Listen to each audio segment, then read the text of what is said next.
السلام عليكم ورحمه الله وبركاته. انا عايزه احكي موقف صغير، معلش يعني استحملوني شويه لانه تشبيه يعني ممكن البعض يتضايق منه. انا عندي جزمتين، واحده بيضه والثانيه بيضه، بس البيضه اولانيه جديده، ما لبستهاش غير مره واحده النهارده تاني مره يعني، وجميله جدا وجديده خالص. الثانيه بقالها معايا فتره لكنها يعني ابنت بقى وكده، وطبعا مش زي رملة الاولانيه. جيت البسها الاولانيه دي الجديده ما ارتحتش فيها خالص، تعبت رجلي، عارف لما تلبس جزمه وراسك توجعك. الثانيه بقى ريحتني. فكرني المشهد ده بحاجات، بمشهد في الحياه الزوجيه لما تتجوز واحده،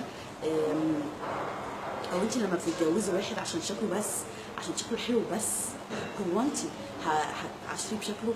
طيب الجزمه اول ما نلبسها او ما نيجي ناكل اكل مثلا طعمها مش حلو لكن شكلها حلو، هو احنا رحنا بناكلها احنا اصلا شايفين شكلها؟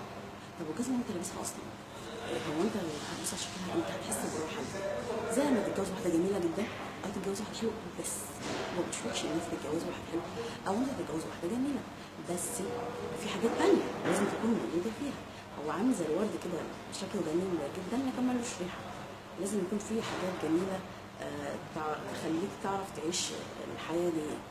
ففكرتني بصراحه بالبنات اللي بتختار الشباب بس او الزوج يعني على اساس شكله بس، الله ده شكله حلو خلاص هو كويس، ليس شرطا. والبنات برضه ففي حاجه تانية دي نعتبرها سطحيه بقى. انا حبيت اقول الحقيقه المشهد البسيط لكنه تشبيه قوي بحياتنا. يمكن المقدمين على الجواز يعني ياخد باله من النقطه دي، يعني ما تاخدش واحده عشان شكلها وانت ما تاخديش واحد عشان شكله وتنبهري. لازم حاجات تانية موجوده فيه، خليكي سطحيه. سلام عليكم.